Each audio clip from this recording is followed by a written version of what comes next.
Before She Was Harriet by Lisa Klein Ransom and illustrated by James Ransom. Here she sits, an old woman, tired and worn, her legs stiff, her back achy.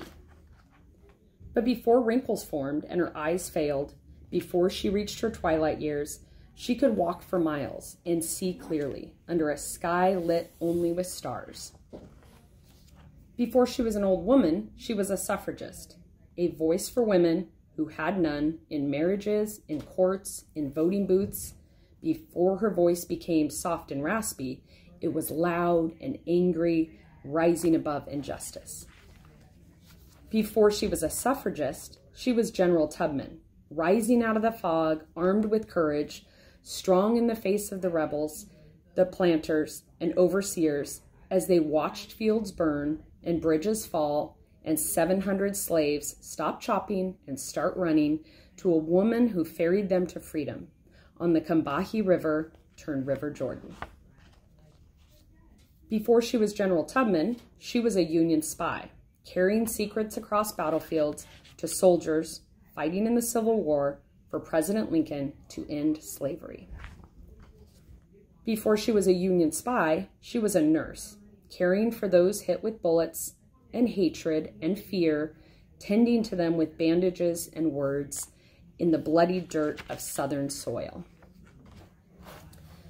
Before she was a nurse, she was Aunt Harriet, daughter of Ben and Rit, who helped her parents flee their master and find their way through woods and streams to the safety of Canada and a new home in the north. Before she was Aunt Harriet, she was Moses, a conductor on an underground railroad with no trains and no tracks, just passengers traveling to freedom up north, through swamps, past slave catchers, across rivers, under the cover of the night.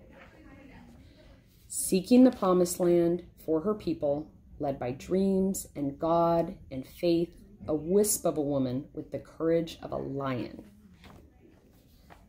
Before she was Moses, she was Minty of Maryland, of one slave owner, and then others who worked her, punished her with lashes, broke her back, but not her spirit. Before she was Minty, she was Araminta, a young girl taught by her father to read the woods and the stars at night, readying for the day. She'd leave behind slavery along with her name and pick a new one, Harriet. And remember her days as a suffragist, as a general, as a spy, as a nurse, as Aunt Harriet, as Moses, as a conductor, as Minty, as Araminta, who dreamed of living long enough to one day be old, stiff and achy, tired and worn, and wrinkled and free. Thank you.